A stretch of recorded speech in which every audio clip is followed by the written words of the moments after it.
This show was created to educate and inspire our viewers to become better versions of themselves.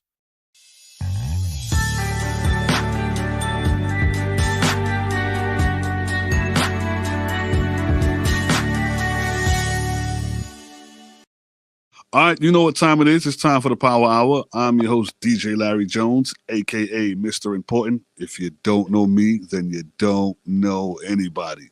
And I and I have the very, very funny comedian, A Train, aka the Iron Horse. What's going on? What's going on, my man? What's Hey, going on? Happy New Year to you, brother. Happy New Year, man. How'd you bring it in? Oh man, with some rest. Really? I did, man. I did. Most like for the last few months, I think probably like in the course of that last quarter, Right.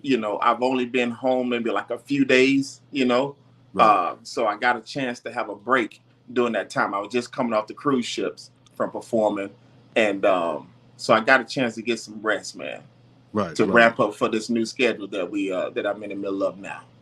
Right. Yeah, you're a busy man, man. You're out there in a cruise. Now, when you're out there, number one, that's my dream job. I've always wanted to work on a cruise. Just do my thing on a Mhm. cruise. Now, when you're out there, how long are you gone? Well, I mean, first of all, let me just say this: in 12 months, um, I literally touched 22 countries, man. Wow. So that's how much I'm running. You know what I mean? Um, so I'm sorry, what you say about? How long? In When you? some of those countries, more than one, man. I mean, more than one. So I just want to throw that out there, just let people know it's like, man, like I'm really running. You know what I mean? Yeah. So when I came home on the 28th from a cruise line that I had been going on at that particular time, it had been a few weeks straight, and when I came home, man, I don't know. I turned into my granddaddy. Every time I sat down, I was asleep. Like every time I sat down, I was asleep, man. Yeah. Like, hand me that remote control. As soon as they hand it to you. Right. Exactly. Yeah. So Now, yeah, man. now, where's home? You originally from Brooklyn, right? I think I read that No, somewhere. man, Where I'm you born from? and raised Jacksonville, Florida, man. Jacksonville. So that's Right why here, you're the Duval, baby. Jaguars. Huh? I got you. Jaguars, right? Okay. Yes, sir. Jaguars. Shout out to Trevor Lawrence, man, and that whole squad. Them boys never. It's like they kept their head in the game the whole time, man. It Yeah, was just yeah. we made history, but the NFL said it was the third best comeback, in all of football. But it's like it was just an amazing thing because we were 27. It was 27-0 in the first half, bro. Right, right, right. You know See, what I mean? So yeah, here's the thing. Here's the thing with me. I used to be a heavy, heavy sports fanatic, right? hmm Here's why I don't watch it anymore. I got too involved in it. I believe it was who was playing. This was, I believe it was Duke and UNLV at the time. hmm I was going for UNLV, and they lost. So I got so frustrated that I took a baseball bat and hit the TV. Oh And I my and God. I said, you know what? I'm done. I'm not watching any Yeah, more yeah. sports. I Yeah, get you too need involved. counseling. Yeah, Yeah, you need counseling. Yeah, yeah, yeah, yeah. No more sports for you. yeah. You can't even pass by a sports billboard. You're like, I'm telling you, I can't yeah. even eat in the sports bar. You know what I mean? I can't do. Don't even bring you wings. I'm telling We you. don't want no triggers. Yeah, yeah. But I gotta tell you though, I'm really not like a major sports fan at all. Truth be told, I think that was the first Jaguar game I watched the whole Really, season. So, really. but I'm Now, gonna tell you, the uh-huh. weird part about it is my wife, she's the sports fanatic. Really. Yes, like baby is the one. She'll be like, "Hey, you want to go watch the game? It's the Super Bowl. You know what I mean?" I'm Yeah, like, yeah, "Oh, yeah. okay. They gonna have wings?" She's like, "Yeah, they got lemon pepper wings. Let's go Yeah. here to the sports bar and watch the. She is, but her household, they were like diehard Laker fans. Wow. If listen to me, man, if the Lakers were playing and you walked in front of that TV, my It's mother-in-law, brother, listen. Now, my wife is from New Orleans, so she's diehard Saints all the way. Yeah. Who that? Yeah. Who that say they're gonna beat them Saints, right? Yeah.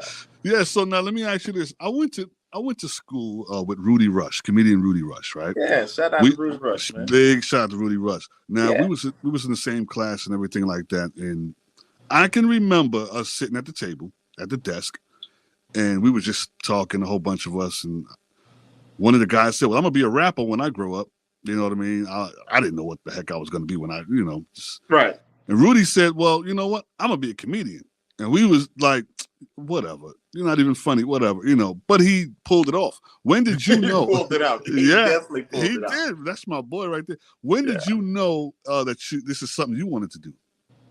Oh man, about 10 years ago, and that's a very good question because I've been married 24 years as of last November, but my wife and I, we've been together for 25 years.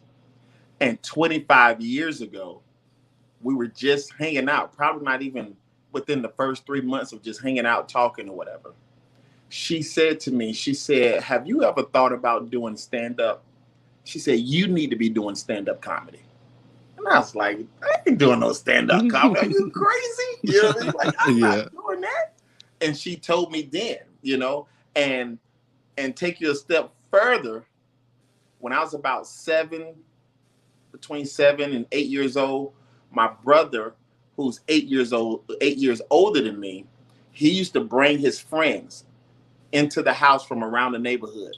Like, he'd go gather up his friends, his homeboys. He's like, "Hey man, y'all come and watch my little brother. He funny."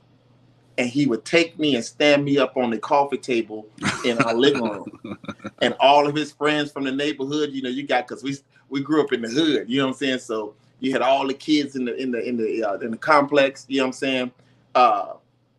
They'd be standing in the living room, and I just tell my little jokes, and I'd be ragging on different people in the living room. And he would do this maybe once or twice a week, man. And he'd give me a quarter, shove my head, and then I'd go to the corner store and play a video game. And even after all of that, it's still I didn't get it. Right. And even when my wife said about me doing it, I still shunned it. Mm-hmm. Pushed it off until about 10 years after she told me that.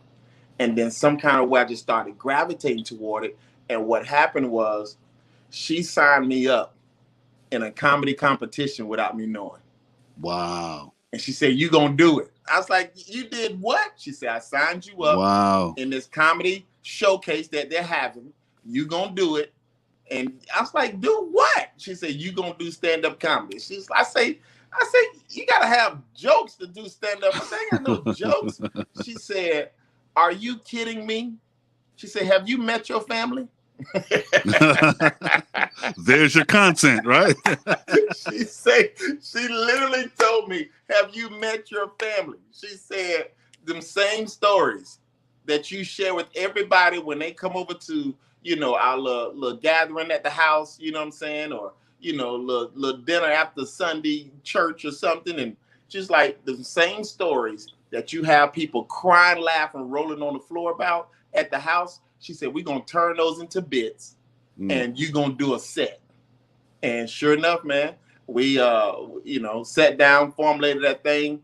And the whole time, bro, that I was on stage participating in this comedy competition, I'm saying to myself in my head while performing, "This is stupid. This is dumb. What are they laughing at? This ain't funny." Like, I never let her talk me into doing nothing like this ever again. So I'm just doing it just to shut her up and say, "I did it, leave me alone." Right. At the end of my set, I didn't even know what a standing ovation was, but people were standing up clapping, man. And I just put the microphone down and ran off stage because I'm like, it's over. I'm done with it. And I never do anything that stupid ever again.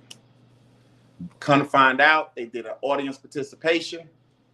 I was in this competition with other comedians who were bona fide comics in the city, and some of them had went to, I didn't even know this existed at the time, comedy school at the local comedy club. You know, they hadn't took classes, and I was just this dude right off the street, and I won. Wow. So the prize for that was 2 weeks later, you get to open up at this show that they were having in the big theater downtown in Jacksonville. And it wasn't until I was performing, opening up at that show, and it was a theater, sold out theater show. And at the end of my set, I got this standing ovation in this theater. And I was like, okay, I like this. You know what I'm saying? I like this. And literally, my hand to God, from that moment, it never ceased. I was like, you know, getting booked, getting requests, getting calls. And a year and a half later, I was on the road with DL. Wow. That's a hell of a story. Shout out to the missus, man. Shout out to the missus. Yeah, man. Shout out to the missus. And, you know, it's always important to have people in your corner, man, who not only support you, but they support what they see in you and where they believe you're going, even before you make that turn. You know what I mean? So, yeah. So I really appreciate her for that. And to this day, she's right by my side. She's my manager. I call her my wife-inger. You know what I mean? Nice. We in this thing together. People tell you, when you see me, you're gonna see her. Right. Yeah. Now, so now if you wasn't doing comedy, what would you think you'd be doing? Somewhere miserable. But before I was doing comedy, I was a corporate trainer. Okay. Yeah, man. Okay. I was a corporate trainer, you know, doing like new hire facilitation and consulting for a lot of Fortune 500 companies, man. And so I was just on the road with that. So I'd probably still be facilitating. Okay. Because I love that with a passion. Really? Yeah, really? I love it. Yeah. Nice. Now you got some dates coming up, or what you got coming up for people? I do, man. Matter of fact, on the 19th of January, I'll be on the Margaritaville at Sea cruise line from the 19th through the 27th.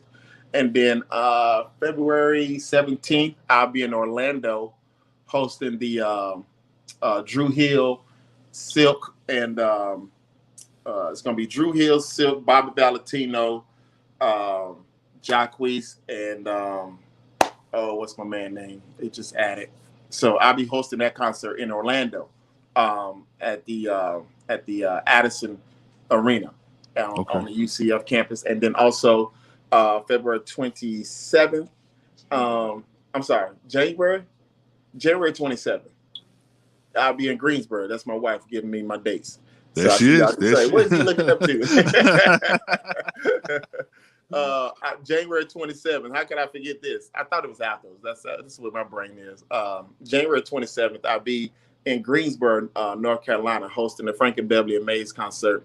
That'll be Frankie Beverly and Maze, the Isley Brothers, Life Jennings, Changing Faces. That's going to be a big one. Actually, I didn't know you were hosting that one because I'm actually going to be there. You're going to be there? Yeah. So, I'll be. Yeah. Well, you got to. So are you just like you participating on the show, or what are you? No, it's my wife's birthday, so she's gonna know when she sees this. But I'm taking her there, so I got tickets 5th row from the front. Oh man, okay. So you already got your ticket. You done robbed me of showing you love. Well, hey, listen, I would love to. I know she's gonna say, "Oh, you come here and you're gonna go to work," but I would love to get some footage of it. Yeah, I would love to get some behind the scenes footage, man. We should set that up. Get some behind the scenes footage of you. You know what I mean? Yeah, I'll we'll connect. Yeah. Okay. Connect.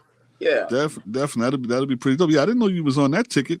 Yeah, man. I love doing dates with Frankie. Matter of fact, we just did a few months ago. We were in Savannah. It was me, Frankie Beverly, and Genuine, Shirley Murdoch, and Sunshine Anderson. Yeah, nice. Yeah, man. It was a great time too. So you know, we're just out here gigging, man, working. You know what I mean? Yeah, that's what it's about, man. That's what it's about, man. Yeah. So I'm definitely proud of you, man. Like I said, I've been a fan of yours for the longest. Thank you, brother. Yeah, man. So so let's try to link. And I know you're going to be working, doing your thing, you know, on stage with Frankie Beverly and them. But You know, you see me, I'll probably do a little hand signal, like scratching my head, and hey, look over here, it's me. Definitely hit me up, man, and remind me, please, because Okay. my brain, I just run from week to week or show to show, and Okay. but I don't want to forget to link up with you and at that show for this month. So Okay, definitely, man. So what I'll do is I'll get with you. I'll get with you somehow. absolutely, man. Hey, listen, man, it's been a pleasure having you on the show. You know, hey, this is home for you. Anytime you want to come on and just chat. I appreciate it, man. Thank you for the love. Thank you for inviting me, man. Yeah. Definitely, man. And we'll see you soon, brother. All right, much continued success to you on this new year, too, my brother. Thank you, bro. Yes, sir. The Power Hour is brought to you by Soul TV.